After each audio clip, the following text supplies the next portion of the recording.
But certain audiences, I mean, certain people, you know, really remember Walnut Whips. Oh, they can't get it. They love it. They absolutely, and that's why we have to tell them, no, don't eat them straight away. Yeah.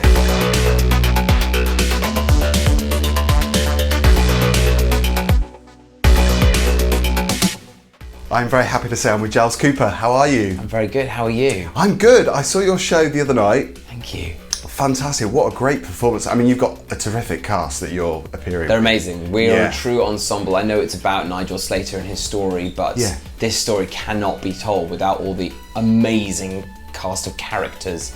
And there's only 4 other actors, and they play all of them. And if anyone who's read the book before knows, there are some terrific characters from Nigel's past who are brought to life on stage. So I should say it's Toast, and it's based on the autobiography, which I think came out over 10 years ago. Was it 2004? Yeah, longer. It was 2003, actually, really? when it came out. And Nigel obviously was a bit of a household name by then anyway, but people just went crazy for the book because they knew Nigel, but they had no idea about the past, his past before he became the much-loved food writer that we know now. Because it is a really tragic story. I mean, it's a funny adaptation because there is a lot of comedy in there, which I guess is quite a hard balance to get, isn't it? I was just saying just before we recorded that I think it's quite an art form to get comedy and tragedy in a good balance like that, because you've got to be quite careful, haven't you? You've got to be quite sensitive with it. Definitely. I mean, I feel very lucky as the new boy.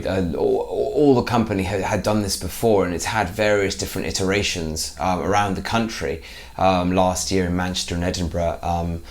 And those versions have been sort of clipped, and this one in London has been sort of like, this is the sort of definitive version of the show. So I think they've got it just about right. But you're completely right. I mean, comedy's the hardest thing to get, but blending it with tragedy, it is hard. And I think that's just down to the beautiful words of Henry Philu Bennett, who wrote the play, and Nigel, and our amazing director Johnny Reardon, 27 years old, extraordinary. He's from Frantic Assembly Group, who, if anyone knows them, mainly from Curious Incidents of the Dog in the Middle of the Night. Oh, that was fantastic too. So the choreography and everything in the show is his as well, and so you can see a lot of that going on. It reminded me a lot of things. It reminded me a bit of Alan Bennett, a bit of Mike Lee. We should say also that you play you play Nigel Slater as a 9-year-old. I do. So that's another challenge, isn't it? Not only are you playing somebody else, you're playing... The socks come in handy. They do a lot of the work, the knee-high socks. You spend the majority of the play in your shorts. Certainly the first half, covered in flour and goodness knows what. But it's great fun, and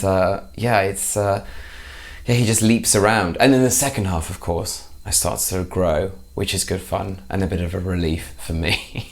It's bizarre as well, because you are 9, I kept thinking of Nigel Slater, and that I think is credit to you, because you've got him to a T, and it's not just an impression, it's a performance, isn't it? Obviously, you're not impersonating him. I wouldn't be able to do it for 2 hours. It just would be impossible and really cringy, I think.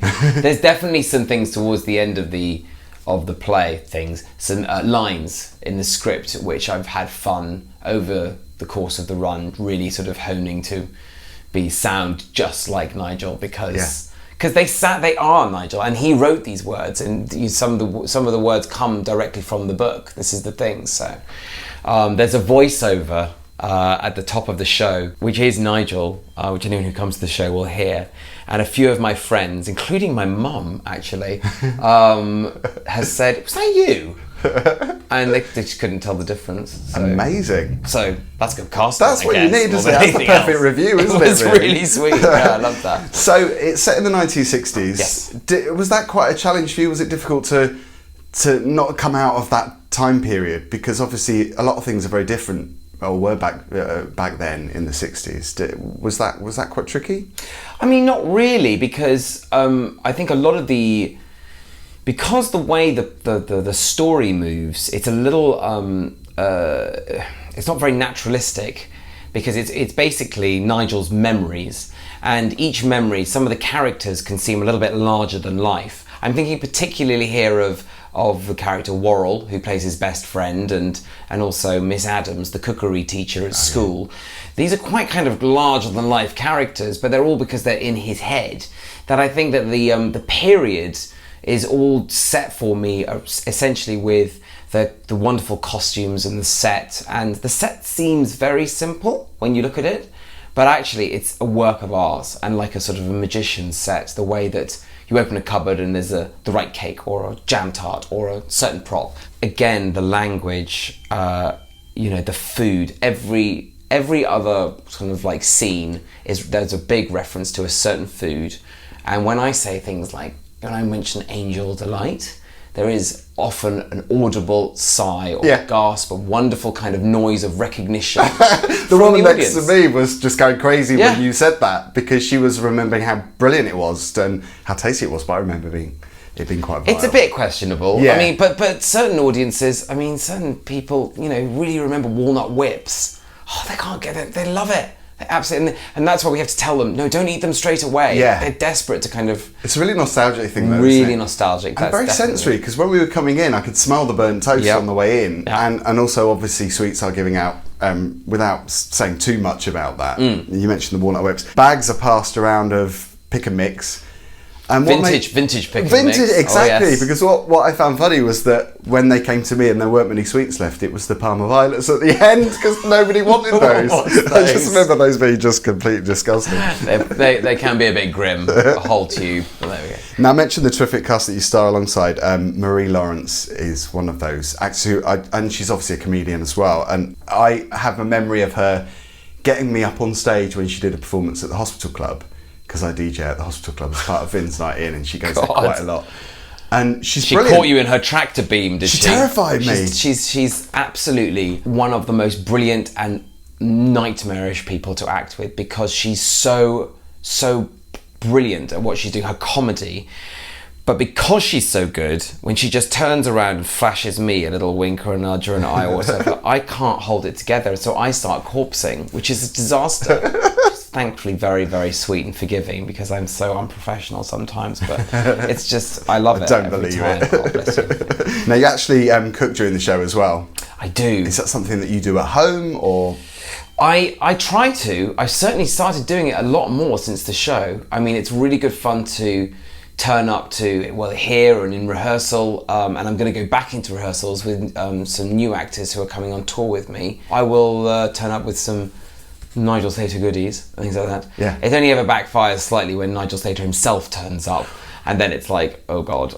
But fortunately, everything he's tried that I've made, he's been very complimentary about, so... That's good. I was just going to ask you about that, because that must have been a real pressure, because he was sat to my left when I saw the show, and that just made me feel quite under pressure myself, and I wasn't even part of the performance. No, I know. But I can imagine what you must feel like. Can you remember when you first had him in the audience Crystal watching you? clear, and it wasn't the audience, it wasn't in here in the show, it was in rehearsal. He came in day 2, sat down. Everybody else knew him, of course, because they'd done the show before, and he just sat down and started watching. I went to pieces. I couldn't. I had to reach for my script. I was so cold and shaking. Exactly. Going, I can't believe this is happening. And the lovely thing is he kept coming back, and it got to a stage that I became so comfortable with him being there and watching that by press night, I was able to deliver lines directly to him, because all these critics, scary critics, I didn't really want to look at them.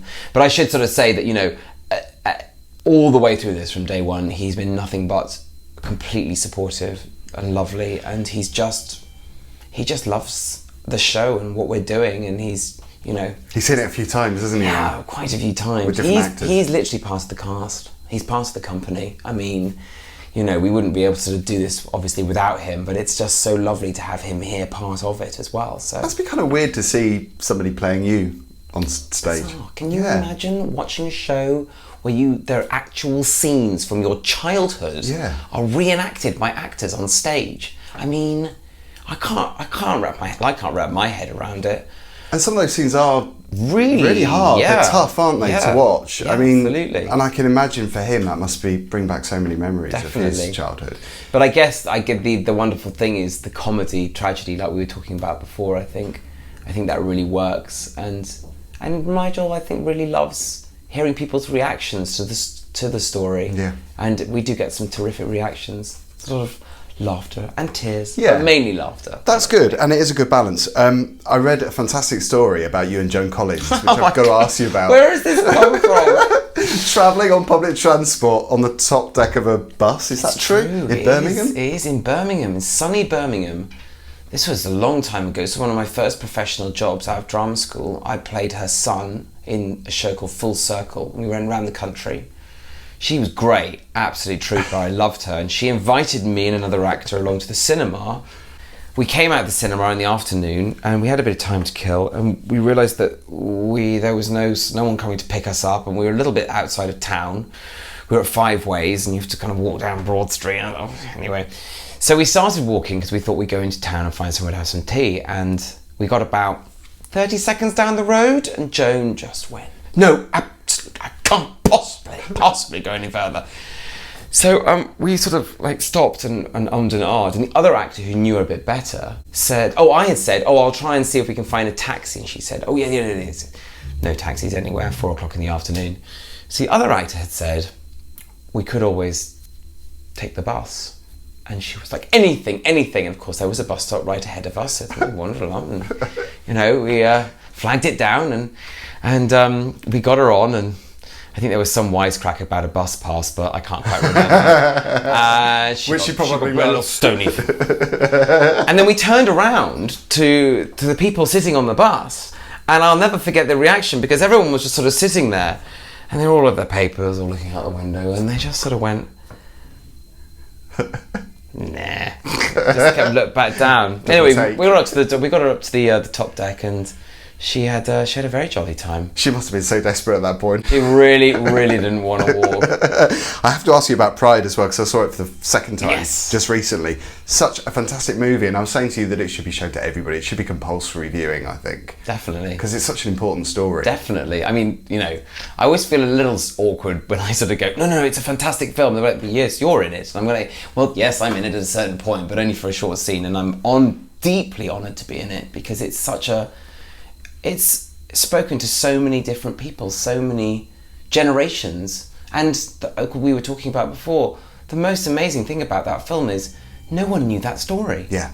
Such a small group of people knew it, and it's such an important story to remember and celebrate, and like you were saying, we may need to band together with what we've got coming up. Solidarity, it's two groups of people coming together. And obviously, you got to see Dominic West bust a groove. Yes, that exactly. Sequence is brilliant. Yeah. And Imelda Staunton's amazing. I saw her once and I just got tongue-tied. She turned up on set, and because we were filming the Victoria Park sequence, it was actually set in Hyde Park, but we were filming in Victoria Park in October. It was freezing, and she turns up, and she's just lovely. She came up to me and she went, "Hello, I'm Imelda." And I'm like, "I know who you are.